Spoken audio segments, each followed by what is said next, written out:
मैं रेडी हूँ। आप रेडी हो? आप भी ready?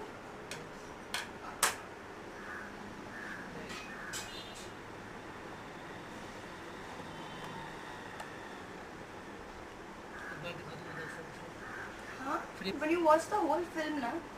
It's a very tight film, तो अच्छा लगेगा देखने में कुछ अलग, at least. चलिए।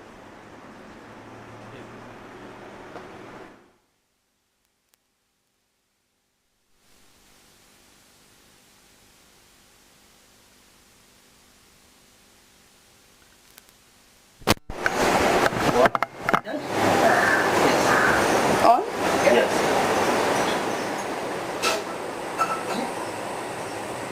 सबसे पहले तो एक मिनट, मैं आपको देखूँ कि ना देखूँ? कैमरा में थ्रू आउट? रेडी। सबसे पहले तो बहुत बहुत स्वागत है आपका। Thank you very much. और सबसे पहले जानना चाहेंगे किस तरह से ये फिल्म झोली में आपकी आई और क्या ऐसा देखा कि आपने इस किरदार को करने की तैयारी की? सम्राट एंड कंपनी, खैर जो मैंने न्यूज़ में पढ़ा था जब कविता जी का पहला अनाउंसमेंट हुआ था कि वो सम्राट एंड कंपनी बना रही हैं, जो एक एडवेंचर थ्रिलर है और उसमें राजीव का भी लुक आया था, तो I was very impressed firstly and I was very curious to know कि ये फिल्म एक्चुअली है क्या, क्योंकि राजश्री की फिल्म और एक suspense adventure kind of a film एक अपनी जॉनर से बाहर निकाल के राजश्री एक फिल्म बना रहे हैं, ये सुन के मुझे बहुत आई वॉज क्वाइट इम्प्रेस्ड। और मैं चाहती थी कि मैं कुछ भी करके बस अपनी पूरी मेहनत लगा दूं और ये फिल्म का एक हिस्सा बन जाऊं, क्योंकि एट द सेम टाइम हर एक न्यूकमर का सपना होता है कि उन्हें राजश्री जैसा प्लेटफॉर्म लॉन्च करें। तो हर न्यूकमर्स की तरह डेफिनेटली मेरा भी बचपन से ये सपना था कि राजश्री के साथ मैं लॉन्च हूँ। और एक अच्छी बात ये भी है कि मेरी मॉम भी राजश्री के साथ उनकी करियर की शुरुआत हुई थी थ्रू नदिया के पार एंड अबोध, नेम है शीला डेविड शर्मा। तो अपने आप जब चीज़ें होती गई और जिस तरह से हुई, अगेन जब मैं कविता जी से मिलने गई, जब ये मैंने न्यूज़ पढ़ा उसके बाद, तब कविता जी ने मुझे अपने ऑफिस बुलाया और मुझे किरदार के बारे में समझाया। मुझसे पहले बहुत सारी लड़कियां शॉर्टलिस्ट हो चुकी थी, काफ़ी लड़कियां ज़ीरो डाउन भी हो चुकी थी, तो मैं बहुत नर्वस थी। मुझे लगा कि ओ माय गॉड, इतनी लड़कियां ऑलरेडी लाइन में हैं मुझसे पहले, there so much competition. But I was like okay fine, competition तो वैसे भी हर जगह होता ही है, big deal, but I will definitely try my best for it. और राजश्री के साथ एसोसिएशन अच्छा ही रहा है। कविता जी मुझे तब से जानती थी जब से मैं छोटी सी बच्ची हुआ करती थी स्कूल में, बट ये सारी अक्वेंटेंस ही काफ़ी नहीं होती एक फिल्म साइन करने के लिए। अपने सेट ऑफ ऑडिशंस मैंने दिए, मैंने अपने सेट ऑफ लुक टेस्ट दिए, और उसके बाद 2 दिन बाद मुझे ऑफिस से फ़ोन आया और कविता जी ने कहा यूर इन द फिल्म, आ जाओ फिल्म साइन कर लो। बिकॉज दादा उनके जो डायरेक्टर हैं उनकी और कविता जी की जो रिक्वायरमेंट थी एज अ हीरोइन, उसमें मैं फिट हो रही थी, and that's how I bagged सम्राट एंड कंपनी। किरदार की अगर मैं आपकी बात करूँ तो कितना पावरफुल था मदासा का किरदार, तो मदासा ने किस अंदाज में जिया इस किरदार को? मैंने पूरे अंदाज में जिया इस किरदार को। मेरे किरदार का नाम सम्राट एंड कंपनी में है डिम्पी सिंह, और जैसे जो एक रूटीन हीरोइन होती है, उनको क्या I mean you come, you fall in love, you dance around the trees, film खत्म। लेकिन इसमें वो सब चीज़ें तो मैं कर ही रही हूँ, उसके साथ साथ भी जो एक जिस लेवल पे फिल्म, क्योंकि एक अलग जॉनर की है, तो अलग अलग इमोशंस के साथ खेलने का मौका मिला मुझे। ऐसे नहीं है कि सिर्फ रोमांस है तो मैं सिर्फ रोमांटिक अवतार्स में ही नजर आऊँ। At the same time I had many more emotions to play with as an actor. तो इसमें परफॉर्मेंस स्कोप भी मेरे लिए काफ़ी ज़्यादा इंटरेस्टिंग था, चैलेंजिंग था, और मैंने वो इंटरेस्ट और चैलेंज को पॉजिटिवली एक्सेप्ट किया। हमने वर्कशॉप्स की, 1 महीने का वर्कशॉप था फिल्म की शूटिंग से पहले, and then we started with the shooting of the film and it was beautiful. Dimpy का character, Dimpy is a very young, flamboyant and a very romantic, soft, innocent girl, and she loves to sing, dance, she loves to fall in love.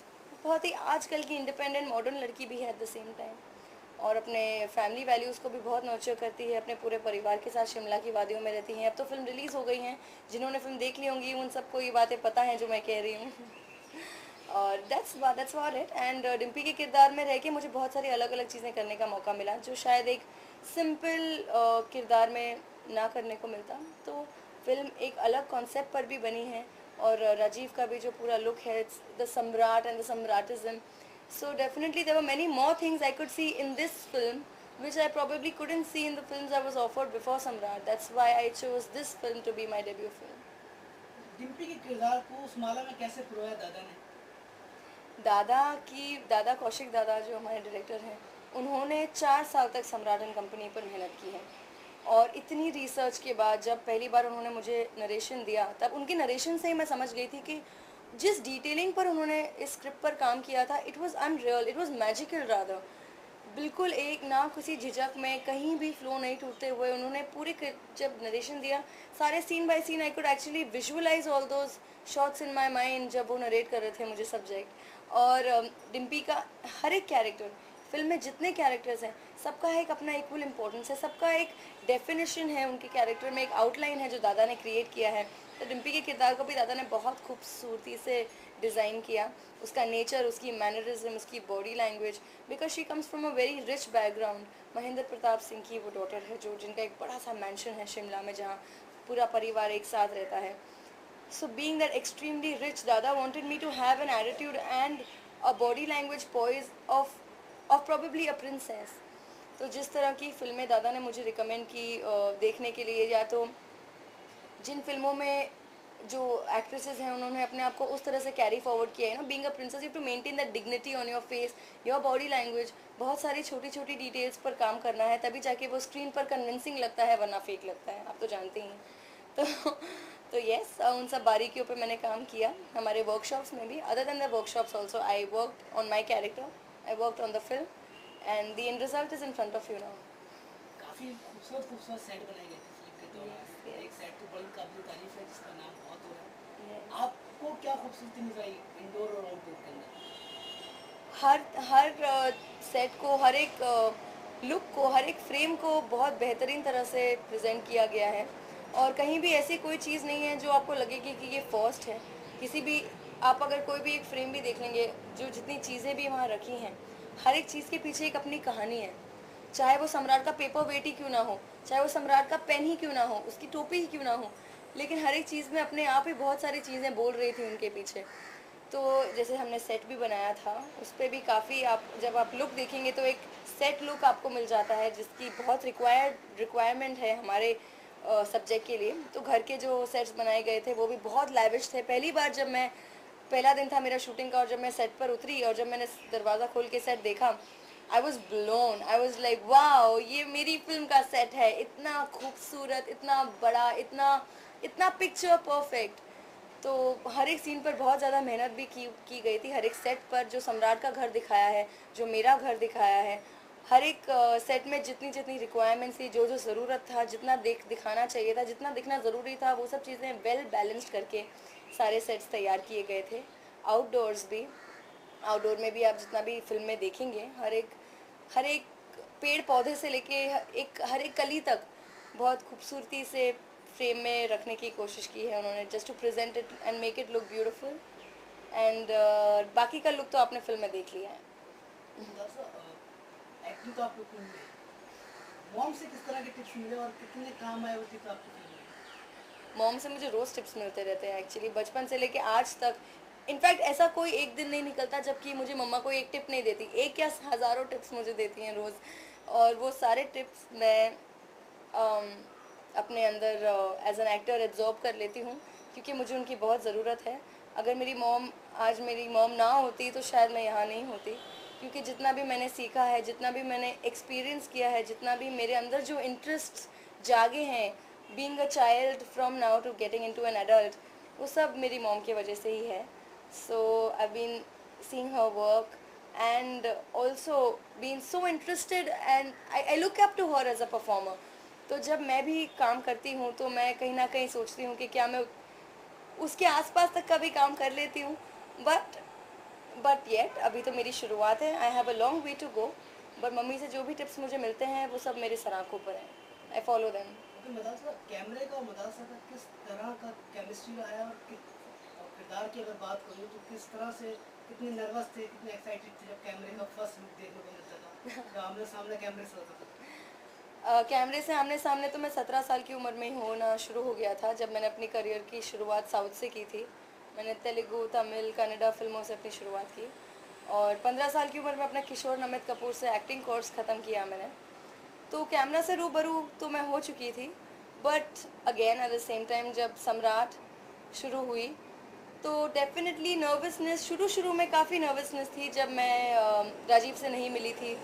तब मुझे लगता था कि राजीव इतने बेहतरीन performer हैं, industry में इतना अच्छा काम कर चुके हैं, इतनी अच्छी फिल्में कर चुके हैं, उनका एक नाम है, तो उनके सामने मुझे परफॉर्म करना है, तो वो सब मुझे बहुत नर्वस कर देता था कहीं ना कहीं। लेकिन जब मैं राजीव से मिली, जब हमने वर्कशॉप्स किए, तब मैंने ये बात जान ली थी कि वो जितने अच्छे एक्टर हैं उससे उतने ही, एक्चुअली जितने अच्छे एक्टर वो हैं उतने ही अच्छे इंसान भी हैं। तो जब हमने काम किया तो मेरी सारी नर्वसनेस और डर, जितनी भी इनहिबिशंस थी, सब दूर हो गई और बहुत ही बेहतरीन तरह से हमारे सारे सीन्स निकल के आए हैं जो आप देखेंगे। तो पहले दिन काफ़ी नर्वसनेस थी जब मैं शूट पे आई, एंड हमारा पूरा, जितने भी लोग हमारी फिल्म में, entire cast, everybody including all the characters, वो प्रेजेंट थे। तब मुझे लगा कि ओके, पहले ही दिन सबसे मुलाकात हो रही है, सबके साथ काम करने का मौका मिल रहा है, तो वो काफ़ी एक्साइटिंग था मेरे लिए। I took all the nervousness and the anxiousness and the anxiety into excitement. तो इसीलिए ये मेरे लिए और ज़्यादा खुशी वाली बात हो गई थी कि पहले दिन ही मुझे सबको फेस करने का मौका मिल रहा था। तो नर्वसनेस कुछ टाइम की बात थी, लेकिन जैसे कैमरा शुरू हो गया सब कुछ भाग गया। मुझे लगा था जब जब कोई फिल्म में मेन लीड में स्टारकास्ट होती है तो कहीं 50% मेल और 50% फीमेल के ऊपर शोल्डर पर बोझ होता है फिल्म को आगे लेके जाना है। स्क्रिप्ट की बात एक अलग करें, आपके किरदार से ऑडियंस को रोकना बहुत बड़ी बात होती है। बिल्कुल बिल्कुल बिल्कुल। कितना कितना पावरफुल प्रेशर था या कितने अंदाज में जिया आपने उस चीज़ को? डेफिनेटली हर एक चीज़, हर एक किरदार ज़रूरी होता है एक फ़िल्म में। और अगर फ़िल्म में सिर्फ हीरो और हीरोइन हो तो उनके कंधों पर तो होता ही है, लेकिन जब फ़िल्म ऐसी हो जिसमें पूरा एंसेम्बल कास्ट होता है, जिसमें और भी बहुत सारे लोग होते हैं, तो वो डिवाइडेड हो जाता है और हर एक का कैरेक्टर, हर एक के कैरेक्टर के हिसाब से फिर फिल्म की ट्रीटमेंट और स्टोरी लाइन भी चलती है। तो इसमें कोई प्रेशर वाली बात नहीं है कि अगर आपका किरदार जैसा भी हो, जितना इम्पोर्टेंट हो फिल्म में, उतना आपको प्रेशर हो जाएगा कंधों पे फिल्म चलाने के लिए। बिल्कुल नहीं। अगर आपका किरदार जितना ही मजबूत हो और जितना ही ज़्यादा एक्सपोजर आपके किरदार को मिलता है, वो एज एन एक्टर एक अच्छी बात ही है मेरे लिए। और ये एक रिस्पॉन्सिबिलिटी अपने आप में है, क्योंकि आपको डेफिनेटली कहानी के थ्रू फिल्म भी चलानी होती है। क्योंकि अगर हम हमारी बात करें तो इस फिल्म में सम्राट का एक मुख्य किरदार है, he is the central character of the film.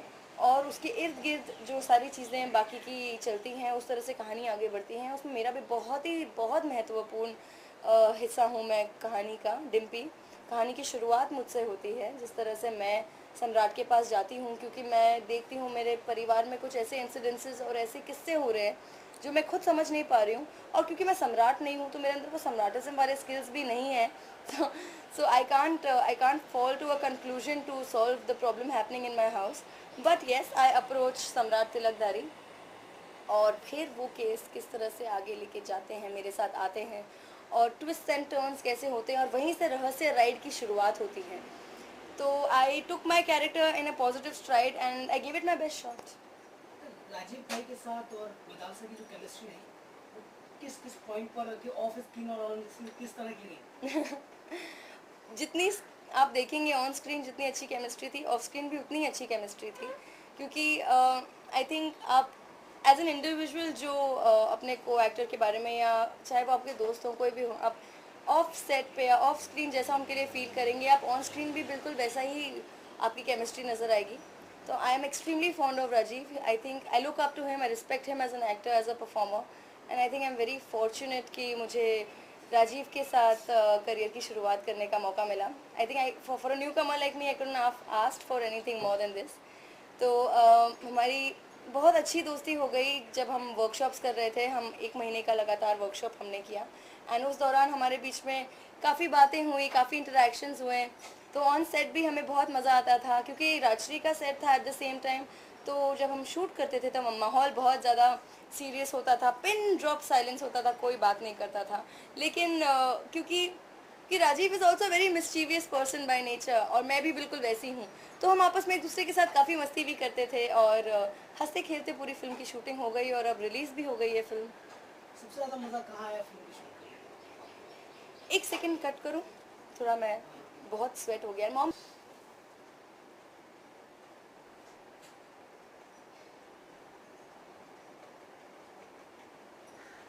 Okay, last सवाल तो हो गया था ना, इसके पहले वाला बोल चुकी हूँ ना मैं।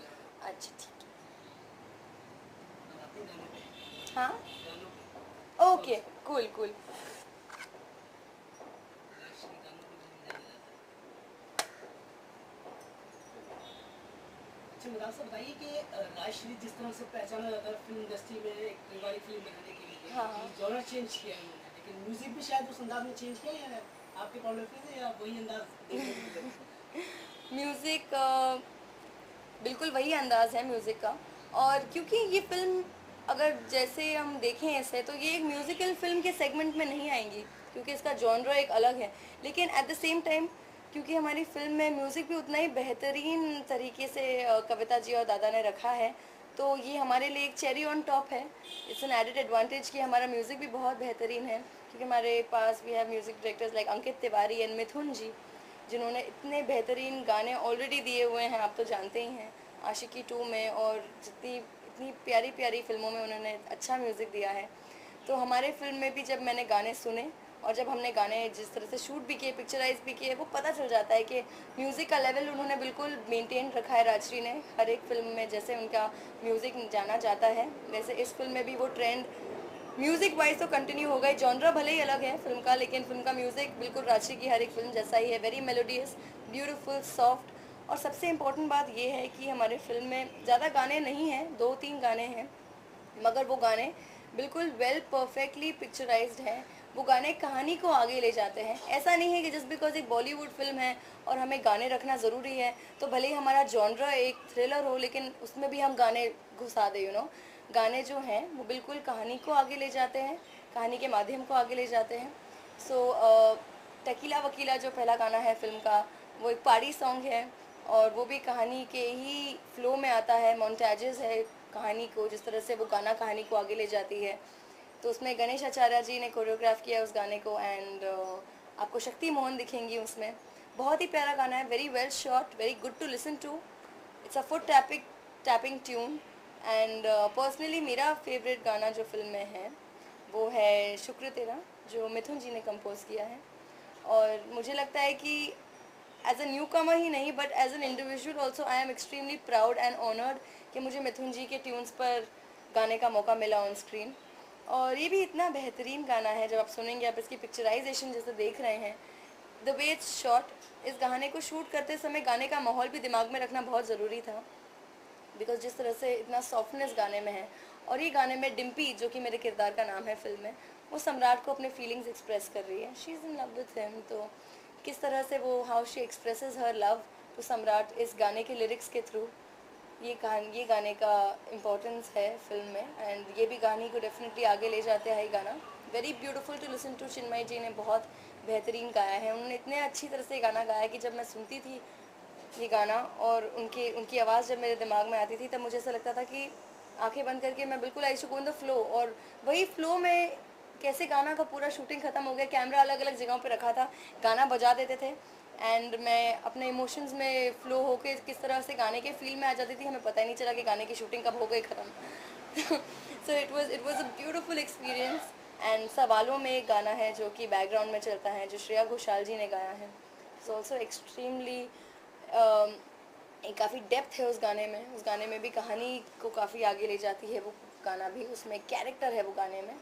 और एक गाना है जो हमनवा, जो शुक्र तेरा का ही एक अलग रिप्राइज वर्जन है, गजेंद्र जी ने गाया है। वो भी बहुत ही प्यारा ट्यून है, जो ओरिजिनल शुक्र तेरा है और ये वाला आप सुनेंगे तो गाना भले ही एक है, लेकिन दोनों के गाने में म्यूज़िक में बहुत अंतर है, जो बहुत ही सुंदर तरीके से ये गजेंद्र जी ने गाया है इसमें।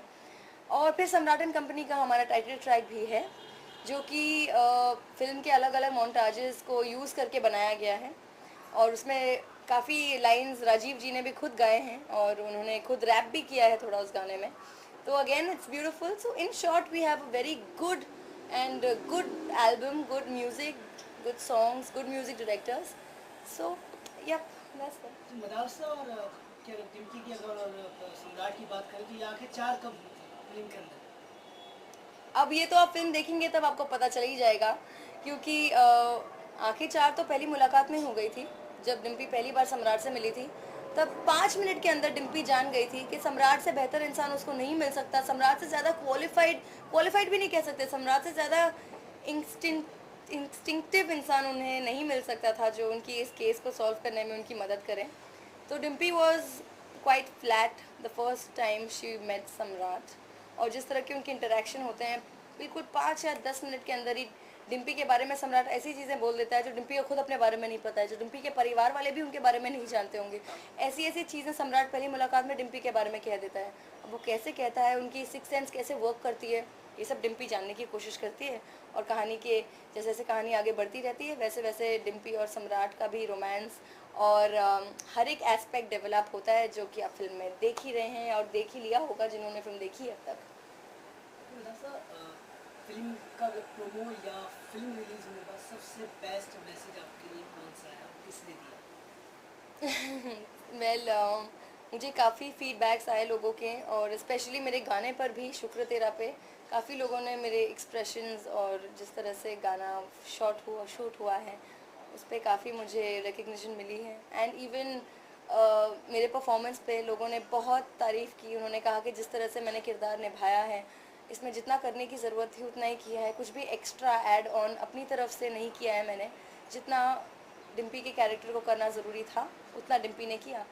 तो येस, बहुत पॉजिटिव रिस्पांस मिल रहा है। आई एम वेरी हैप्पी, राधा मुझे लग रहा है कि जितना भी मेहनत और जितनी भी हार्डवर्क थी सब कुछ सफल हुआ है मेरे लिए, बिकॉज लोगों ने मेरे काम को बहुत बहुत अप्रिशिएट किया है, including of course Dada, Kavita ji, Rajeev and Suraj ji and everybody. I am very happy that I got this platform through Samrat and company, जिससे मैंने अपनी करियर की शुरुआत की। So the response and the reviews are extremely positive. Final दासा के इस फिल्म के बाद क्या नयापन आएगा, किस तरह के किरदार करना चाहोगे, किस तरह की चूजी बनोगी, या किस तरह की स्क्रिप्ट की डिमांड है, या किस तरह का पसंद करोगे किरदार?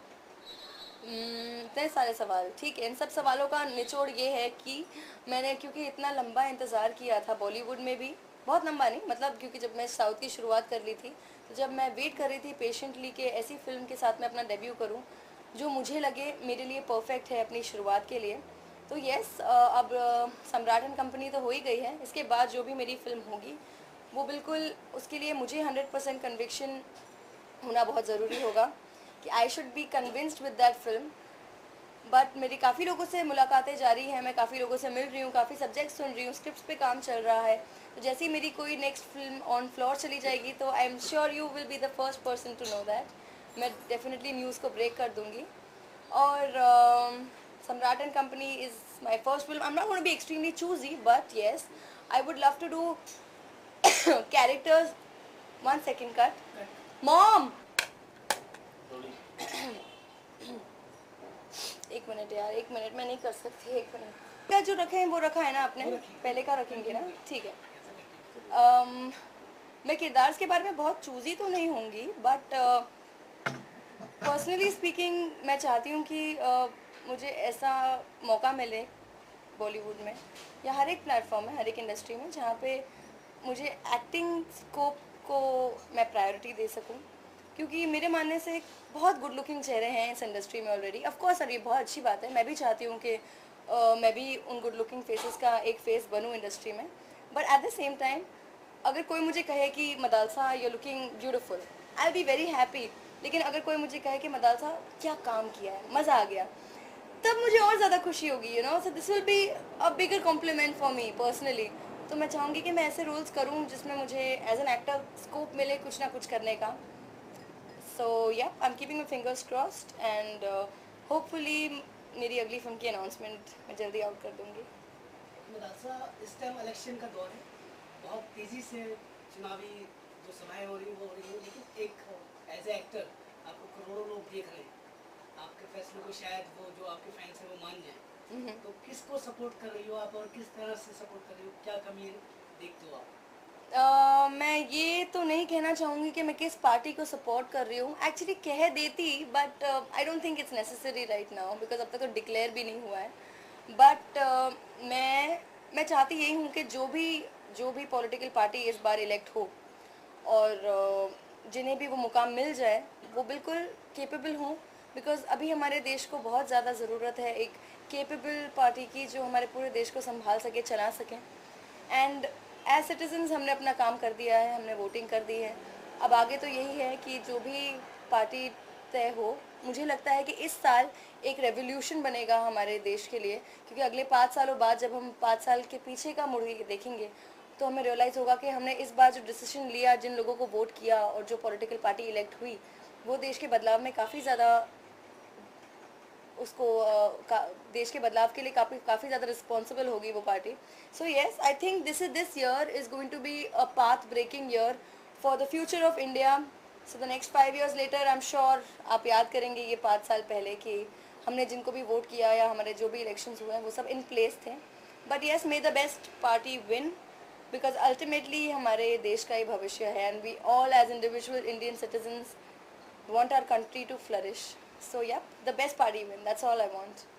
लास्ट सवाल मेरा सर कि बॉलीवुड इंडस्ट्री में बहुत अवार्ड हो गए हैं और कुछ खरीदे भी जाते हैं, लोग खरीदने के लिए रेडी रहते हैं, और कुछ जो जिस चीज़ की डिजर्व नहीं करते उनको अवार्ड मिल जाता है। क्या इस ऐसे में क्या कहना चाहोगे? क्योंकि ऑडियंस एक बार आपकी फिल्म को पसंद कर ले, सबसे बड़ा अवार्ड तो आपके लिए वही है। बिल्कुल बिल्कुल।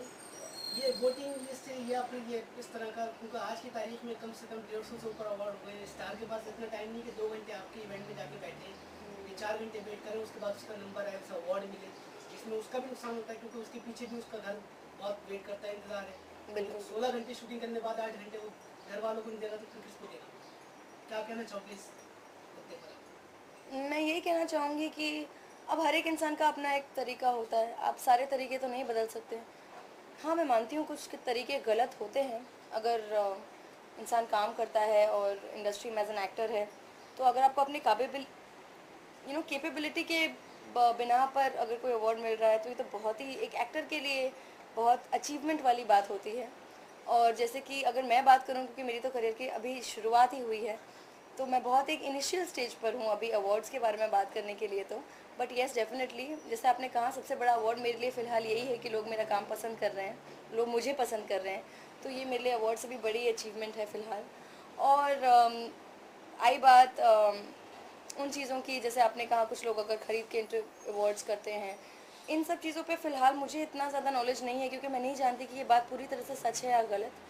तो मैं इस पर अपना टेक तो नहीं दे पाऊँगी, because I am not sure whether this is actually true और no. If it's true, it's sad, and if it's not true, it's very good. बहुत अच्छा। हो गया। Yes ma'am. So sweet.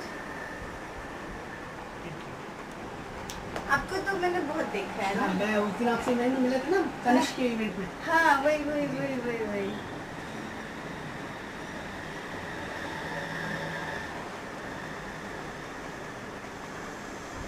First movie में इतना अच्छा बोलोगे दादा साहब, पता नहीं आगे आने वाली कितनी फिल्मों में कितना अच्छा बोलोगे आप। हाँ, और she is a very intelligent girl.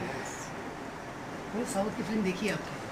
देखी है? यस, मुझे याद नहीं आ रही कौन सी देखी। मैं साउथ की फिल्में देखता हूँ ज़्यादा। हाँ। सेट मैक्स पे और टीवी स्टार। हाँ, उस पे आती है। हाँ, उसमें मैं अभी डिपेंड आपने कौन सी फिल्म देखी हो। पहली वाली पिक्चर जो है उसमें मैं छोटी हूँ काफ़ी, I'm 17, तो उसमें बेबी फैट वगैरह है मेरा काफ़ी। बट आगे टॉकिंग द फर्स्ट में रामा नायडू वाली फिल्म अच्छी थी मेरी, तेलुगु की। तो मैंने साउथ में 2 फिल्में की थी, एक डॉन नंबर 1, डॉन, हाँ, Acting नागार्जुन वाली, दोनों। यस। वो भी फिल्म आई थी मेरे पास, लेकिन तब मैं बहुत छोटी थी, 15 साल की थी, तो इसलिए मैंने वो वाली नहीं की। उसमें रियल स्टोरी है उसकी, सुनिए वाली ना, वो लड़का जो नागार्जुन के साथ रहता है, वाकई उसे मैंने देखी नहीं। वो वाकई उसे रोड से उठा के लेके आए थे नागार्जुन। यस, वो फिल्म के अंदर जो किरदार है ना, सेम ही है वो। ओह, मुझे नहीं पता, मैंने वो फिल्म नहीं देखी है, इसलिए शायद मुझे पता नहीं है। Thank you. Thank you. मेरी मॉम की और मेरी किसी करते हुए ठीक है, बस बड़ी भी है।